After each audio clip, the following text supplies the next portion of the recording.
오늘은 여러분과 더불어서 시험을 이기고 천국을 얻자는 주제를 가지고 하나님 말씀 상고하는 시간 가져보도록 하겠습니다. 믿음의 길을 걸어가노라 하면 이 믿음의 광야길에는 매일같이 시험을 겪을 수밖에 없습니다. 그러나 그 시험을 아무것도 아닌 것으로 여기고 극복하는 사람들이 있는가 하면 크고 작은 어떤 시험에 걸려서 쓰러지는 사람들도 있다고 볼 수 있겠습니다. 이와 같이 시험이라는 것은 천국에 도착하는 그 시간까지도 우리 신앙 생활 속에 함께 가야 할 어떤 과정인 것 같습니다. 그래서 여러분들과 더불어서 오늘 시험을 다 이겨야 된다는 것과 또 이 시험은 우리만 겪는 것이 아니라 믿음의 선진들도 전부 시험을 겪었다는 사실을 오늘 성경을 통해서 한번 살펴보시면서 결단코 천국을 포기하지 않는 우리가 되어야 되겠습니다. 오늘 이 시간도 여러분 안식일이 즐거운 시간 아닙니까? 하나님께 감사드릴 수 있는 시간이고 또 천국의 축복을 오늘 이 안식일의 복만큼 더 쌓아 올리는 시간입니다. 만약에 안식일에 대한 이 기쁨이 이해가 잘 안 되는 사람들은 비유를 다른 것으로 한번 해보겠습니다. 은행에 여러분 어떤 저금을 한다고 한번 생각해 봅시다. 매 안식일마다 100만 원씩 계속 저금을 하다가 보면 좀 있으면 나는 10억 가진 부자가 될 것인데 그런 것을 이제 소망 가운데 두고 매주마다 100만 원씩 예금하는 사람이 있다고 생각해 봅시다.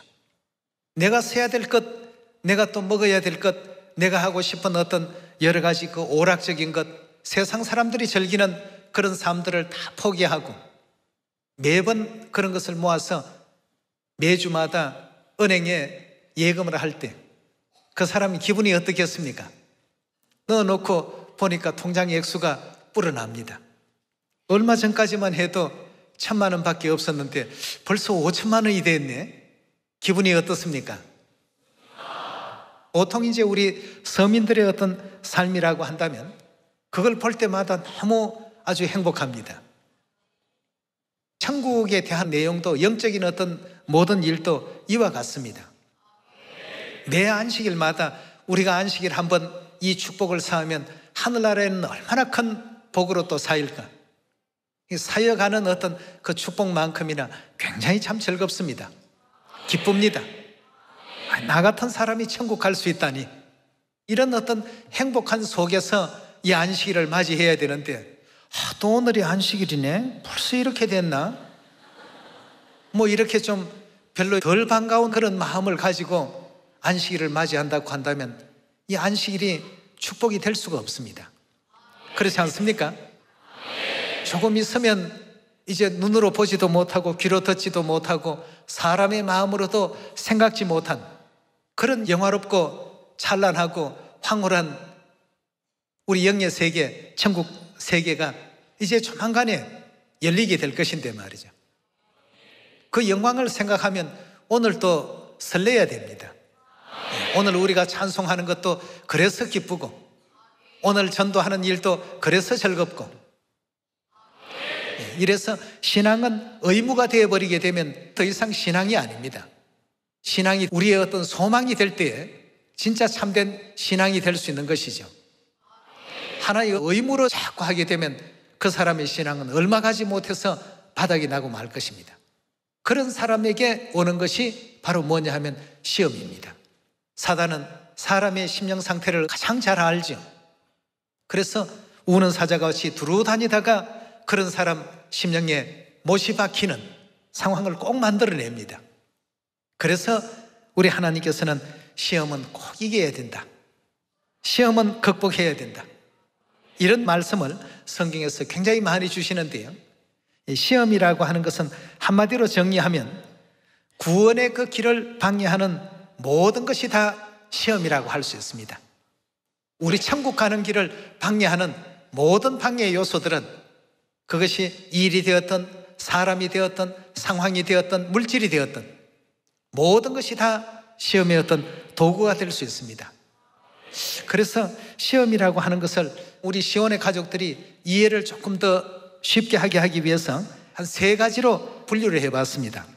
첫째, 일반적인 어떤 세상에서 말하는 시험이라고 하는 것은 사람이나 일의 그 성질 또는 능력 정도 등을 실제로 알아보기 위해서 행해지는 어떤 행위를 일반적인 시험이라고 이렇게 표현합니다. 이 교육적인 어떤 측면에서의 시험이라고 한다면 배움 그 과목에 대해서 문제를 내어서 배움에 대한 그 이해, 확실성을 또 그 학업의 우열을 판정해 보기 위해서 행해지는 그 일들이 시험이라고 이렇게 말하기도 하죠. 그럼 우리 신앙적인 시험은 어떤 요소가 있을까? 하나님께 얼마나 충실한가? 또 성도의 믿음이 얼마나 하나님께 대해서 진실한가? 그 여부를 판정받기 위해서 주어지는 어떤 내용이 바로 이 신앙적인 시험이라고 말할 수 있겠습니다. 그리고 죄의 유혹을 인해서 천국을 포기하고 세속의 그 영광이나 세속의 명예나 세속적인 어떤 부나 세속적인 어떤 쾌락 또 생활의 염려 이런 것을 추구함으로써 하나님을 배반하고 천국을 버리는 이와 같은 그 행위를 신앙적인 어떤 시험이라고 이렇게 말할 수가 있겠습니다. 이런 시험에는 우리가 빠져서는 안 되겠습니다. 그래서 이 신앙적인 어떤 시험에 대한 성경에서 가르치고 있는 그 내용은 창세시로부터 아담 하와 때로부터 시험이 존재했죠.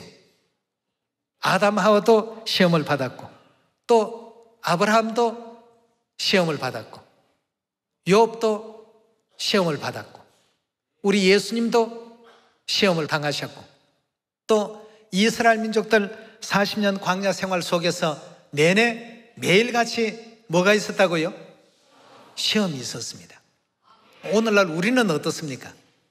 그림자의 어떤 세계를 걸어갔던 이스라엘 백성들이 애굽 땅에서 출발해서 가나안 땅 들어가는 그 순간까지 날마다 시험이 있었고 매 상황마다 시험이 주어진 것이라면 그것이 이제 그림자라고 한다면 실물의 세계를 살고 있는 믿음의 광야길을 걷고 있는 오늘날 우리에게는 날마다 시험이 없겠습니까? 그럼 이 모든 시험을 이겨낼 수 있는 유일한 길이 있습니다. 어떤 길일까요? 우리 신앙에 있어서 이것만 잘 우리가 간직하면 시험이 절대 올 수가 없습니다. 믿음이 가장 확실할 때 하나님에 대해서 절대적으로 의지할 때는 시험이 절대 올 수 없습니다. 왔다 하더라도 그 시험은 오래 머물 수가 없습니다. 그러나 믿음을 잃어버렸을 때에는 항상 보면 육적인 생각, 세속적인 생각, 천국에 대한 어떤 소망도 다 끊어져 버리고 하나님에 대한 믿음도 다 잃어져 버리고 이렇게 해서 결국 천국을 포기하거나 하나님의 그 거룩하신 그 가르침을 외면해 버리고 하나님을 믿는 어떤 그 신앙에서 날마다 얻어졌던 그 기쁨을 잃어버리고 천국을 포기해 버리는 그런 상황이 올 수밖에 없습니다. 그래서 오늘 여러분과 저는 이 시험을 이기는 어떤 길과 방법을 하나님께서 우리에게 알려주신 적이 있었는데 꼭 기억을 해 주셨으면 좋겠습니다. 요한계시록 3장 10절의 말씀 보겠습니다. 너가 나의 인내의 말씀을 지켰은즉 내가 또한 너를 지켜 시험의 때를 면하게 하리니 이는 장차 온 세상에 임하여 땅에 거하는 자들을 어떻게 한다고요? 시험할 때라고 했습니다. 온 세상에 거하는 모든 사람들이 다 시험을 당하도록 되어 있습니다. 우리는 멸망의 어떤 그 시험이 오더라도 그걸 다 극복하고 이겨낼 수 있도록 미리 가르침과 교훈을 주신 것 아니겠습니까? 그래서 에덴 동산에서의 시험부터 그 시험이 얼마나 공교롭게 오고 달콤하게 접근하는지 보도록 합시다. 외면할 수 없을 만큼 달콤하게 접근을 하기 때문에 항상 모두가 시험에 빠질 수밖에 없습니다. 창세기 3장 1절의 말씀 보시면 여호와 하나님이 지으신 들짐승 중에 뱀이 가장 간교하더라. 이 간교하게 이렇게 시험을 걸어옵니다. 뱀이 여자에게 물어가로되 하나님이 참으로 너희들을 동산 모든 나무의 실과를 먹지 말라 하시더냐? 여자가 뱀에게 말하되 동산 나무의 실과는 우리가 먹을 수 있으나 동산 중앙에 있는 나무의 실과는 하나님의 말씀에 너희는 먹지도 말고 만지지도 말라. 너희가 죽을까 하노라 하셨나니라. 뱀이 여자에게 이르되 너희가 결코 죽지 아니하리라. 너희가 그것을 먹는 날에 너희 눈이 밝아 하나님과 같이 되어 선악을 알 줄을 하나님이 아심이라 하고, 이렇게 마귀가 시험을 걸어왔습니다. 아담과 하와는 하나님을 진실로 신뢰했고 하나님을 믿는 그 믿음 안에서 나날이 늘 행복했습니다. 그런데 어느 한날 사단이 몰래 하와에게 접근했습니다. 하나님께서 동산 모든 그 나무의 실과를 먹지 말라 하시더냐? 이미 알고 있으면서 미혹의 어떤 덫을 이제 놓기 시작한 겁니다. 그러니까 하와가 그렇진 않다, 모든 것을 다 먹되 동산 중앙에 있는 선악과만 먹지 말라고 하시더라. 이러니까 이제 그걸 빌미를 잡아서 하와가 전혀 한 번도 생각해 보지 않은 그 부분을 이제 공략해 가기 시작합니다. 그럼 하나님께서 왜 그러셨겠느냐 말이죠. 왜 먹지 못하도록 그렇게 하셨겠느냐? 선악과를 먹으면 하나님과 같이 눈이 밝아져서 너희들이 선악을 분별할 줄 알고 모든 것을 다 알까 해서 하나님처럼 지혜로워질까 싶어서 하나님께서 인간이 하나님보다 더 지혜로워지는 것을 원치 않기 때문에 그걸 먹지 못하게 한 것이지, 먹어도 안 죽는다, 한번 먹어봐라. 하와는 이제까지 하나님을 향했던 행복한 어떤 그 순간보다는 사단의 말이 아주 마음을 흔들어 놓습니다. 뭐 일을 해도 일이 손에 잡히지가 않습니다. 그 생각 때문에 말이지. 여러분, 시험이라고 하는 것은 이렇게 옵니다. 그런 생각을 가지고 선악과를 보니까 그때부터는 먹지 말아야 될 과일이 아니라 변하기 시작하죠. 어떻게 변했습니까? 먹음직도 해 보이고 보함직도 해 보이고 지혜롭게 할 만큼 탐스러운 어떤 그런 과일로, 과거에는 그 근처에도 가기가 꺼려졌는데 이제는 뭐 아무렇게나 접근해도 괜찮을 것 같은 이런 어떤 생각이, 이 생각을 완전히 사단은 바꿔놔 버린 것입니다. 거기에서 결국 인류의 어떤 죄가 시작이 되었고 그 죄로 말미암아서 모든 인류에게 죄라는 그 유전을 남기는 불행을 이제 창출해내는 하나의 계기가 되지 않았습니까? 이런 내용이 바로 여러분 시험입니다. 이것만 하면 뭔가 아주 행복할 것 같고 이것만 이 사람 말대로 한다면 대단할 것 같고 말이죠. 하나님께서 너희가 먹는 날에는 정녕 죽으리라고까지 분명히 말씀을 주셨는데 하나님 말씀보다는 딴 얘기가 더 귀를 솔깃하게 만들고 그것이 자신에게 더 행복을 가져다 줄 것 같이 느껴지니까 말이죠. 자, 이런 이제 내용이 아담 하와가 겪었던 시험이었습니다. 그 시험의 결과로 결국 선악과를 따먹게 되었고 시험에 빠졌다고 하죠. 학교에서 보는 시험으로 본다면 시험에서 탈락한 겁니다. 아담과 하와가 결국 이제 선악과를 먹고 시험에 빠지게 되니까 그 반대편 위치에 서 있는 행위를 저지르고 보니까 그때부터는 하나님 두렵기 시작합니다. 멀리만 느껴집니다. 아담아 하와야, 하나님께서 부르시니까 예 제가 여기 있나이다 하고 예전에는 하나님 발자국 소리만 나도 기뻐서 뛰어가던 사람이 이제는 자꾸만 숨기 시작합니다. 만나기 싫다는 얘기죠. 두렵기 때문에 뭔가 심령적으로 자신이 잘못을 저질렀구나 하는 사실을 알고 있기 때문에 말이죠.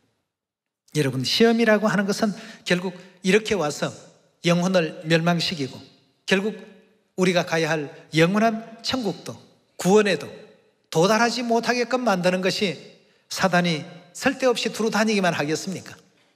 사단이 두루다니는 이유가 뭡니까? 한 영혼이라도 멸망시키고 또 멸절시키기 위해서 두루다니는 것 아니겠습니까? 삼킬 자를 찾기 위해서 두루다닌다고 하는데 뭘 통해서 사단이 삼키느냐 하면 시험을 걸어서 전부 삼킵니다.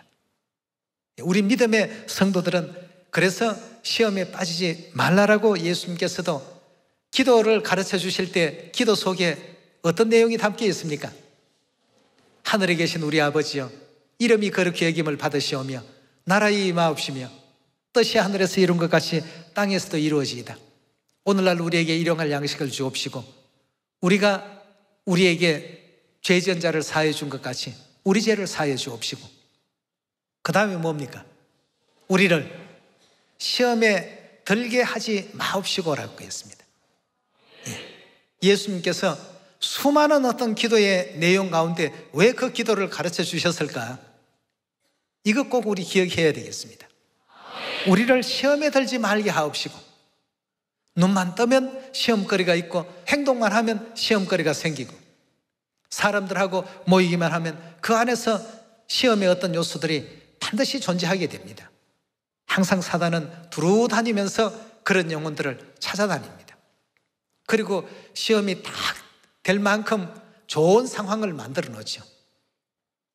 시험에 걸려서 하나님을 버리게 하고, 시험에 걸려서 진리를 버리게 하고, 시험에 걸려서 천국을 포기하게 만드는 그런 어떤 상황을 반드시 만들어냅니다. 그래서 우리 믿음의 모든 성도들은 시험을 이기자고 하는 것은 그 시험이 이기는 사람에게는 더 이상 그건 시험거리가 될 수 없습니다. 그래서 우리 시온의 모든 성도들은 이제 하나님 안에서 오늘도 예배가 즐겁고 찬송하는 것이 즐겁고 시온의 가족들을 만나는 것이 즐겁고 또 하나님께서 행하라 명하신 전도하는 일이 즐겁고 모든 것이 다 즐거울 때에는 이건 틀림없이 좋은 상태입니다. 이 설교가 그냥 설교가 아니고 하나님의 어떤 말씀을 우리 모두가 배우는 시간이기 때문에 아는 내용이라도 자꾸 되새겨야 됩니다. 그러나 그런 것이 괴로울 때, 설교 시간이 왜 이렇게 길기만 할까, 이렇게 자꾸 짜증스럽고, 또 저 말씀은 지난번에 봤는데, 여기 봤는데 두 번 보는 것 나는 별로 안 좋아하는데, 그런 어떤 마음이 느껴지면 사단이 우는 사자같이 두루 다닌다고 하던데 나를 표적으로 삼지 않겠는가 하고 의심을 해봐도 거의 맞을 겁니다. 절대 그런 상태로 우리 자신을 만들어서는 안 되겠죠. 그래서 결국 아담과 하와는 시험에 빠짐으로 원죄를 낳는 이와 같은 일을 창출하게 되었다, 이렇게 성경에서는 기록하고 있습니다. 인류 최초의 원죄가 시험에서 패배한 어떤 결과로 주어지게 됐다, 이렇게 우리가 생각한다면 이 시험이 얼마나 참 우리 신앙에 있어서 악의 요소요, 우리가 또 배격해야 될 어떤 요소인가를 충분히 이해할 수가 있지 않습니까? 세속의 영광과 명예와 부와 쾌락과 죄의 유혹을 인해서 천국을 포기하고 하나님을 배반하는 행위로 이끄는 것이 바로 이 시험이기 때문에 그런 상태로 내 영혼이 점점 그렇게 가고 있다, 하늘나라 가는 것이 별로 반갑지도 않고 기쁘지도 않다, 이렇게 생각이 된다면 이제 사단이 두루 다니면서 우는 사자같이 삼킬 자를 찾는다라고 하는 그 찾는 자 중에 하나가 될 수 있겠구나 하는 생각을 우리가 또 버려서는 안 되겠습니다. 자, 그렇다면 우리 예수님께서는 이 시험에 대해서 어떻게 극복을 하시고 이 시험 때문에 고통받으시고 고민하셨는가, 우리 한번 그 장면을 보도록 합시다. 마태복음 4장입니다. 4장 1절의 말씀 보시면, 그때에 예수께서 성령에 이끌려 마귀에게 시험을 받으러 광야로 가사 40일을 밤낮으로 금식하신 후에 줄이신지라. 밤낮 40일을 금식하셨습니다. 3일 금식만 해도 앞이 깜깜하고 온몸에 힘이 다 이렇게 빠지는데 40일을 금식했다고 하니까 이 고통은 참으로 대단한 것이라고 볼 수 있겠습니다. 3절입니다. 시험하는 자가, 즉 마귀가 예수께 나와 가로되 내가 만일 하나님의 아들이거든 명하여 이 돌들이 떡덩이가 되게 하라.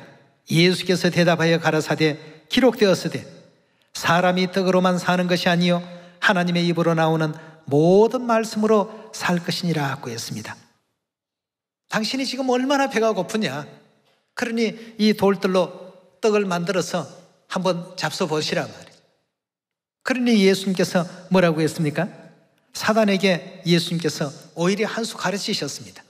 사람 사는 데 있어서 어찌 먹는 것만 가지고 산다고 말할 수 있겠느냐, 하나님의 입에서 나오는 모든 말씀으로 사는 이것이 진정한 사는 것이다 말이죠. 시험보다도 더 참 앞서서 오히려 다른 것을 더 가르쳐 버리시니까 이 사단이 그냥 어찌할 바를 몰라 하는 겁니다.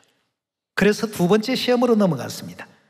5절의 말씀 보시면 이에 마귀가 예수를 거룩한 성으로 데려다가 성전 꼭대기에 세우고 가로되 내가 만일 하나님의 아들이여든 뛰어내리라.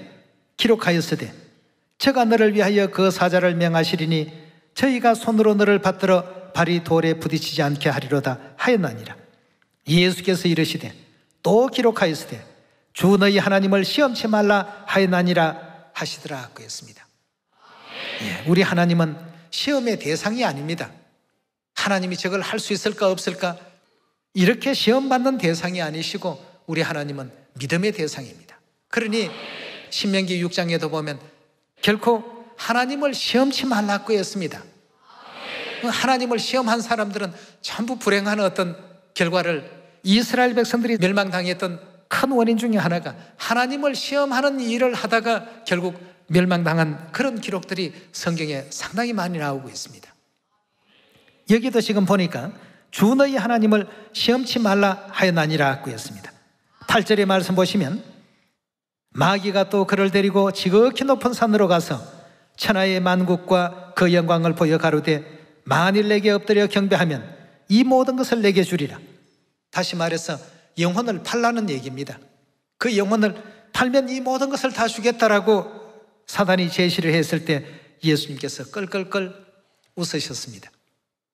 왜 예수님께서 그런 태도를 취하셨냐 하면 너무나도 참 가소롭기 때문에 말이죠. 우주 속에 이 지구라는 별의 크기와 가치와 규모를 누구보다 잘 아시는 우리 하나님이십니다. 통에 한 방울에 물 정도밖에 안 되는 보잘것없는 이 지구를 가지고 사단에게 절하면 그걸 다 주겠다, 아주 대단한 걸 주는 것 같이 얘기를 하니까 말이죠. 여러분들에게 오늘 어려운 일을 한 가지 시키고 이걸 잘하면 사탕 하나 주겠다 하면 여러분 어떻습니까? 그거 안 먹고 말지 말이죠. 쉽게 말하면 이제 이런 내용이 되겠습니다. 예수님께서 뭐라고 하셨습니까? 10절에 이에 예수께서 말씀하시되 사단아 물러가라. 다시 말해서 말같지 않은 그런 소리를 하지를 말아라 말이죠. 기록하였으되 주 너희 하나님께만 경배하고 다만 그를 섬기라 하였느니라. 이에 마귀는 예수를 떠나고 천사들이 나와서 수종드니라고 했습니다. 여러분, 우리가 믿음의 광야길을 걸어가는 데 있어서도 매일같이 이런 유의 어떤 유혹들이, 이런 유의 어떤 시험들이 참으로 많이 올 수가 있습니다. 수많은 어떤 내용을 통해서 천국을 포기하게 만들고 또 구원을 버리게 만들고, 그래서 마태복음 23장에도 예수님께서 말씀을 하시기를 화 있을진저 외식하는 서기관들과 바리새인들이요, 너희는 천국문을 사람들 앞에서 아예 닫아놓고 너희도 들어가지 않고 들어가려고 하는 자들도 들어가지 못하게끔 방해한다고 하지 않았습니까? 그런 존재들이 이 지상에는 너무나도 많습니다. 때로는 사람이 회방하는 그러한 내용도 있을 수 있고, 때로는 어떤 상황이, 때로는 어떤 물질이 우리의 천국 가는 길을 방해하는데 수만 가지 어떤 요소들이 있기 때문에 그 모든 시험들이 이렇게 주어질 때마다 우리 예수님께서 어떻게 극복하셨는지를 잘 보셔야 되겠습니다. 그 가르침대로만 따르게 된다면 시험에서 다 승리할 수가 있죠. 이 사단이 그런 시험을 했을 때 육신의 어떤 그 음식 자체가 그렇게 중요한 것이 아니다. 하나님의 말씀이, 이 말씀의 양식이 더 귀한 것이라는 것을 사단에게 첫 번째 내용으로 일깨워 주셨고, 두 번째로는 하나님은 절대 시험하실 대상이 아니라는 것을 또 가르쳐 주시고, 세 번째는 오직 하나님만 경외를 받으셔야지 다른 어떤 존재들이 경외를 받아서는 안 된다는 사실도 일깨워 주셨습니다. 사단은 자기가 경배를 받기를 원했습니다. 우리도 역시 이 믿음의 길을 걸어가면서 때로는 나는 목사고 나는 장로고 나는 직분을 가진 직분자고 하니까 성도들로부터 섬김을 받으려고 한다면 이거 여러분 그 상태가 좋은 상태가 아닙니다. 서로를 존중할 줄 아는 그런 입장이 돼야지 뭘 받았으면 하는 어떤 마음이 들어가게 된다면 아, 이 내 상태가 온전한 상태가 아니구나. 하나님께 기도하셔야 되겠습니다. 이 사단은 자기에게 경배하라고 했어요. 오직 우리 경배는 누구에게만요? 하나님을 경외하는 이와 같은 그 가르침이 우리 하나님의 가르침입니다. 다만 주 너희 하나님께만 경배하고 그를 섬기라. 섬길 존재는 하나님 외에는 없다고 지금 일깨워주지 않았습니까? 이에 마귀는 예수님을 떠나고 천사들이 나와서 수종을 들더라고 했습니다. 예수님께서 그때부터 사단의 시험을 다 이겨내시고 난 이후에 전도하기 시작하셨습니다.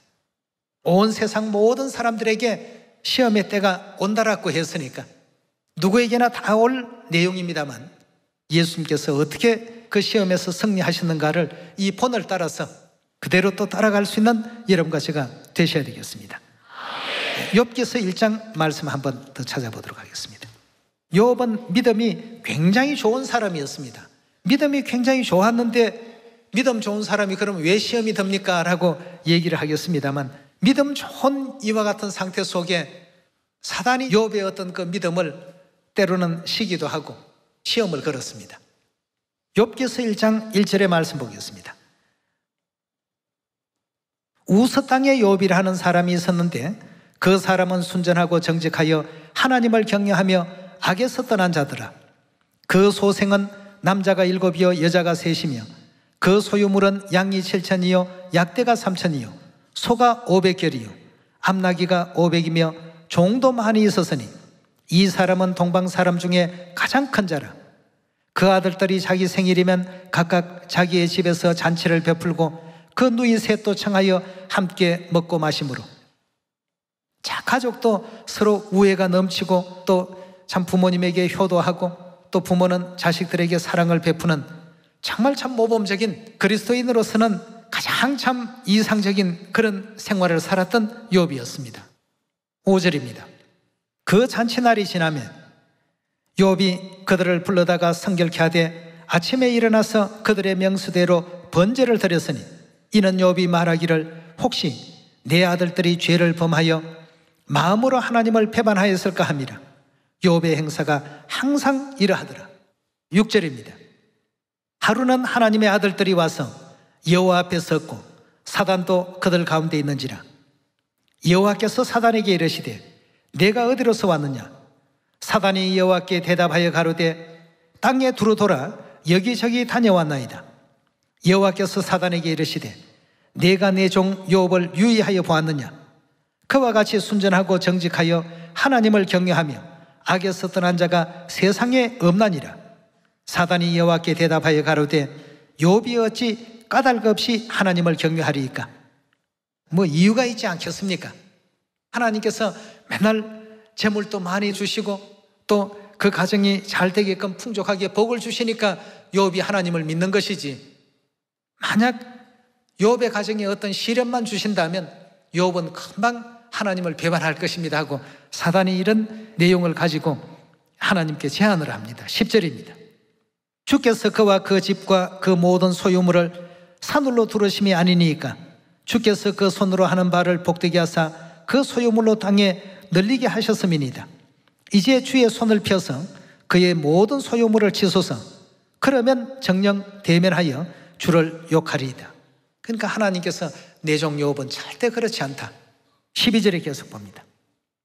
여호와께서 사단에게 이르시되 내가 그의 소유물을 다 내 손에 붙이노라.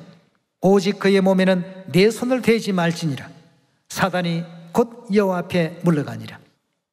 하나님께서 내 종 욥은 절대 그렇지 않으니까 정이 너가 욥의 믿음이 믿어지지 않는다라고 한다면 그 몸에는 손대지 말고 너 좋은 대로 다 해보라고 했습니다. 14절입니다. 사자가 욥에게 와서 고하되 소는 밭을 갈고 나귀는 그 곁에서 풀을 먹는데 서바 사람이 갑자기 이르러 그것을 빼앗고 칼로 종을 죽였나이다. 나만 홀로 피한고로 주인께 고하러 왔나이다. 그가 아직 말할 때 또 한 사람이 와서 고하되 하나님의 불이 하늘에서 내려와서 양과 종을 살라버렸나이다. 나만 홀로 피한고로 주인께 고하러 왔나이다. 이제 그렇게 시험이 시작되니까 곳곳에서 여러 가지 피해 입고 뭐 종들이 죽고 재산이 사라지는 이와 같은 상황이 계속 욥에게 보고가 되고 있습니다. 17절입니다. 그가 아직 말할 때 또 한 사람이 와서 가로되 갈대아 사람들이 세 떼를 지어 갑자기 약대에게 달려들어 그것을 빼앗으며 칼로 종을 죽였나이다. 나만 홀로 피한구로 주인께 구하러 왔나이다. 계속 들려오는 것이 좋은 어떤 소식은 없고 전부 비보만 들려오고 있습니다. 18절입니다. 그가 아직 말할 때 또 한 사람이 와서 구하되 주인의 자녀들이 그 맏형의 집에서 식물을 먹으며 포도주를 마시더니 그 친들에서 대풍이 와서 집 내 모퉁이를 치매 그 소년들 위에 무너짐으로 그들이 죽었나이다. 나만 홀로 피한고로 주인께 구하러 왔나이다. 자녀들도 죽고 그 모든 재산들도 이와 같이 하나씩 둘씩 다 사라지고 20절에 욥이 일어나 겉옷을 찢고 머리털을 밀고 땅에 엎드려 경배하며 가로되 내가 못해서 적신으로 나왔은즉 또한 적신으로 돌아가올지라. 그러니까 빈손으로 왔으니 빈손으로 간다는 말씀이죠. 주신 자도 여호와시요 취하신 자도 여호와시요 여호와의 이름이 찬송을 받을지니이다 하고 이 모든 일에 욥이 범죄하지 아니하고 하나님을 향하여 어리석게 원망하지 아니하니라 그랬습니다. 자, 여러분, 갑자기 이런 상황이 내 집에 오게 된다라고 한다면 어떻게 생각하겠습니까? 나 하나님 잘 믿는데 우리 가정이 왜 이럴까?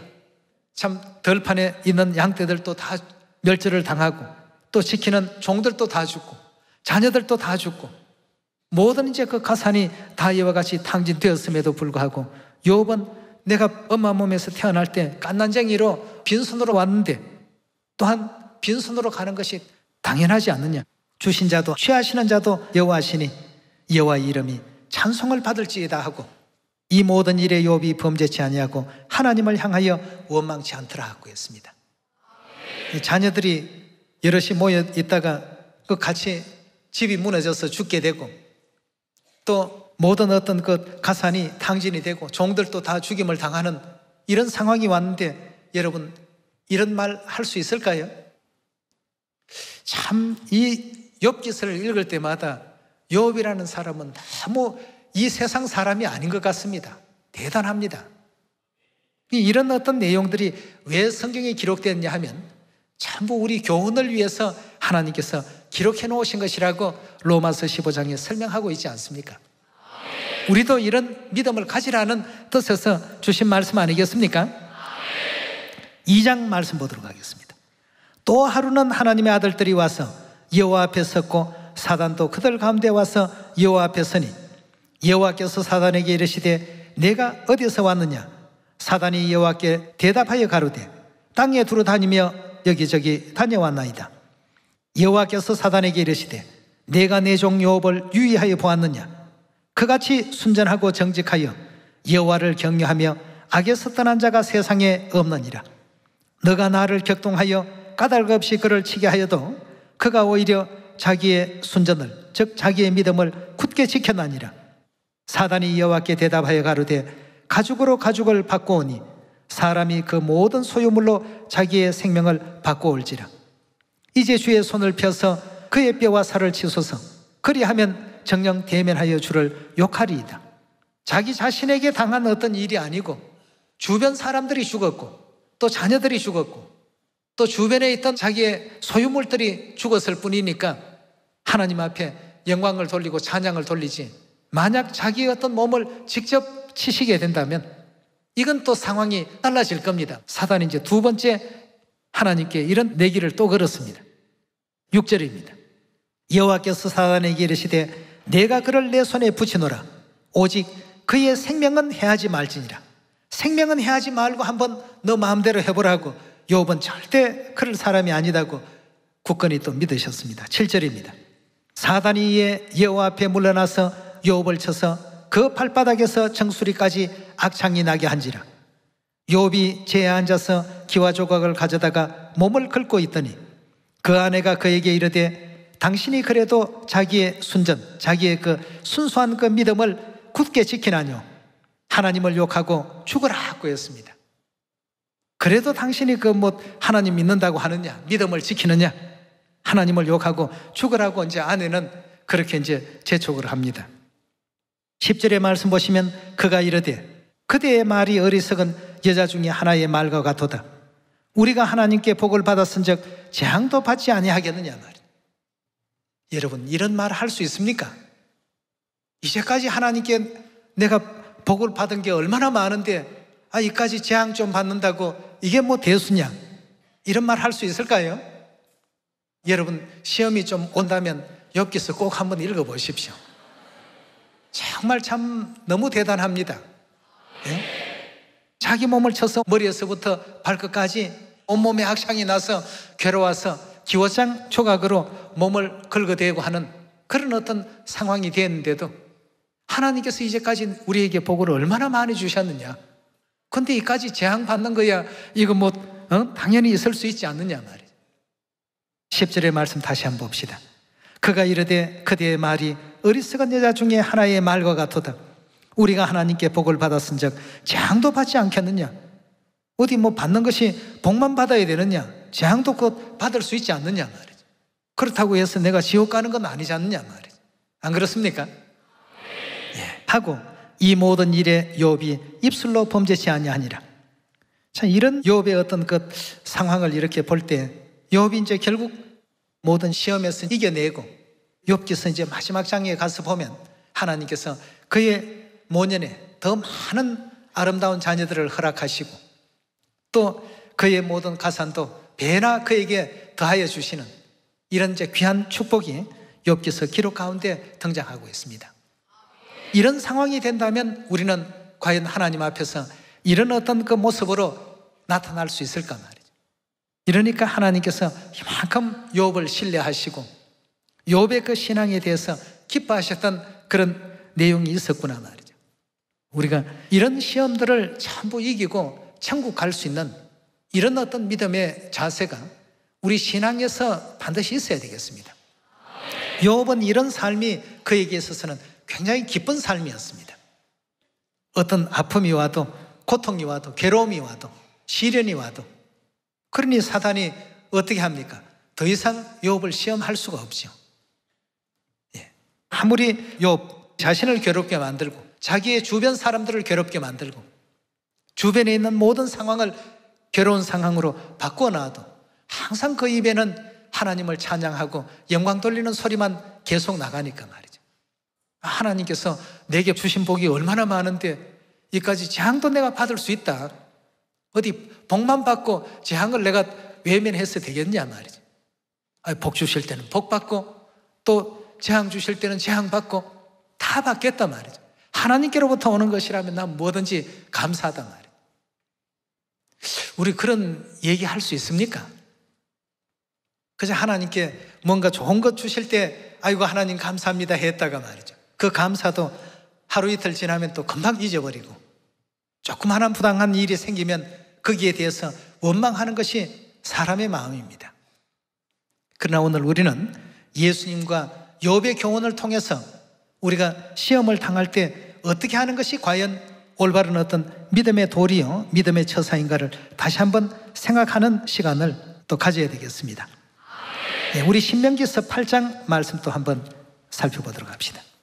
8장 1절의 말씀 보시면 내가 오늘날 명하는 모든 명령을 너희는 지켜 행하라. 그리하면 너희가 살고 번성하고 여호와께서 너희 열조에게 맹세하신 땅에 들어가 그것을 얻으리라. 내 하나님 여호와께서 이 40년 동안에 너로 광야의 길을 걷게 하신 것을 기억하라. 이는 너를 낮추시며 너를 뭘 하셨다고 했습니까? 전부 시험했다고 했습니다. 300여 킬로 되는 이와 같은 그 거리를 40년간 걷게 하신 것은 하나님께서 가나안 땅에 들어갈 자격 있는 사람들을 전부 추려내신 것입니다. 40년간 한번 검토해 보시고 과연 가나안 땅에 들어가서 살만한 자격이 있는가 없는가를 찾아보시니까 60만 장정 가운데 딱 2사람밖에 없었습니다. 2사람의 믿음만 가나안에 들어갈 수 있는 믿음을 갖고 있었습니다. 그래서 이 40년 동안에 너로 광야의 길을 걷게 하신 것을 어떻게 하라고 했습니까?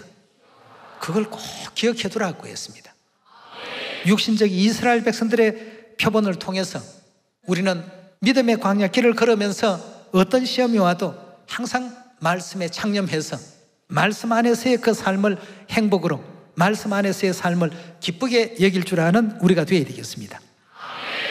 내 하나님 여호와께서 이 40년 동안에 너로 광야의 길을 걷게 하신 것을 기억하라. 이는 너를 낮추시며 너를 시험하사 내 마음이 어떠한지, 마음을 항상 하나님께서 보신다고 했습니다. 내 마음이 어떠한지, 그 명령을 지키는지 아니 지키는지 알려 하심이라. 너를 낮추시고 너를 줄이게 하시고 너도 알지 못하며 내 열조도 알지 못하던 만나를 먹이신 것은 사람이 떡으로 사는 것이 아니요 여호와의 입에서 나오는 모든 말씀으로 사는 줄을 너로 알게 하려 하심이라. 이 40년 동안에 내 의복이 헤어지지 아니하였고 옷 한 벌 입어서 40년 동안 낡지 않는다는 것, 이건 참 하나님 능력이시고 하나님의 어떤 보살핌 아니겠습니까? 내 발이 부럽지 아니하였나니라. 너는 사람이 그 아들을 징계한 같이 내 하나님 여호와께서 너를 징계하는 줄 마음에 생각하고 내 하나님 여호와의 명령을 지켜 그 도를 행하며 그를 경외할지니라. 내 하나님 여호와께서 너로 아름다운 땅에 이르게 하시나니 그곳이 골짜기에든지 산지에든지 시내와 분천과 샘이 흐르고 밀과 보리의 소산지요 포도와 무화과와 석류와 감람들의 나무와 꿀의 소산지라. 너의 먹는 식물에 결핍함이 없고 내게 아무 부족함이 없는 땅이며 그 땅의 돌은 철이요 산에서 동을 캘 것이라. 내가 먹어서 배불리고 내 하나님 여호와께서 옥토로 내게 주셨음을 인하여 그를 찬송하리라 하고 했습니다. 이 모든 아름다운 땅은 결국 영원한 천국을 표상하고 있는 것 아니겠습니까?